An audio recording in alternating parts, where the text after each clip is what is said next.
Hey you, are you disappointed most of Power Rangers is leaving Netflix? What Ranger fan isn't? Can't afford those Shout Factory DVDs? Not on my part-time job salary. Well, what if I told you that you could view any episode of Power Rangers without having to spend any money? How can I do that? Piracy! What? Thanks to a certain website that rhymes with Slim Bar Noon, every single episode of Power Rangers is available for viewing right now! And all you need is a fuck ton of ad blockers!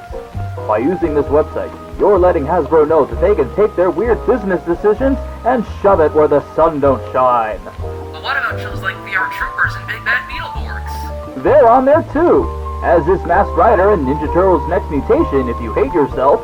I do! Then get some help. I will.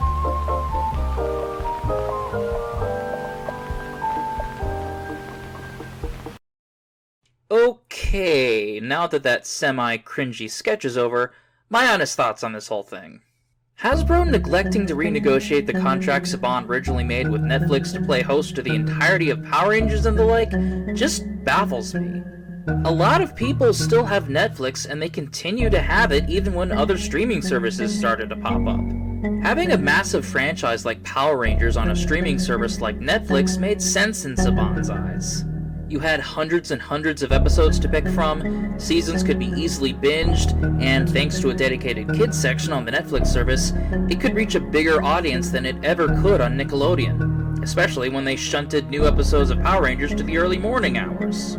Taking roughly 90% of Power Rangers off of Netflix and not immediately hosting them elsewhere feels like a giant step backwards. These other seasons cannot be found anywhere else on television.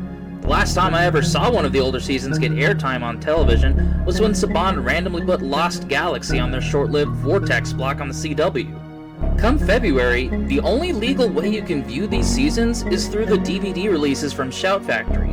And if you're wanting all the seasons that Hasbro is pulling off of Netflix, well, I hope you're ready to pay out over $300 for them. And with the likes of VR Troopers and Big Bad Beetleborgs, yeah, the DVDs containing the final episodes of both shows have long since been out of print. Now, I'm not blaming Shout Factory for any of this, far from it.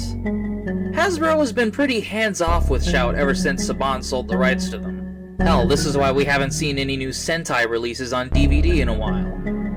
If Hasbro is going to hold a large chunk of the franchise hostage and you can't afford the pricey physical releases, then you'll unfortunately have to repeat the famous MST3K mantra, keep circulating the tapes. And to do that, you'll have to go to sites that aren't exactly legal. Kim Cartoon, despite being a website that archives various cartoons both old and new, has the entirety of Power Rangers, VR Troopers, and Big Bad Beetleborgs on their archives. If you do plan on going down this route, I heavily request you use ad blockers if you don't want to see borderline pornographic side ads and pop-ups that can do nasty things to your computer.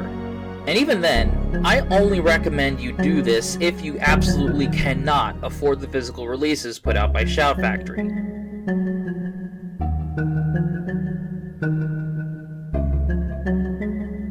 This is not like when new episodes of Sentai or Rider come out and you have to wait for the subs. These seasons are readily available on home media. They just have a really steep price tag. On the off chance Hasbro does step forward with a new home for these seasons, great, disregard this video entirely.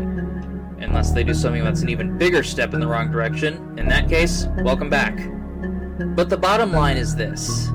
Digital-only media is a dangerous tightrope act. If you get rid of it and there's no physical release of it to act as a safety net, then you're looking at an accident that only the people in charge can be blamed for. In the case of Power Rangers, it'll fall off that tightrope come the 1st of February, and the safety net is just too expensive to invest in.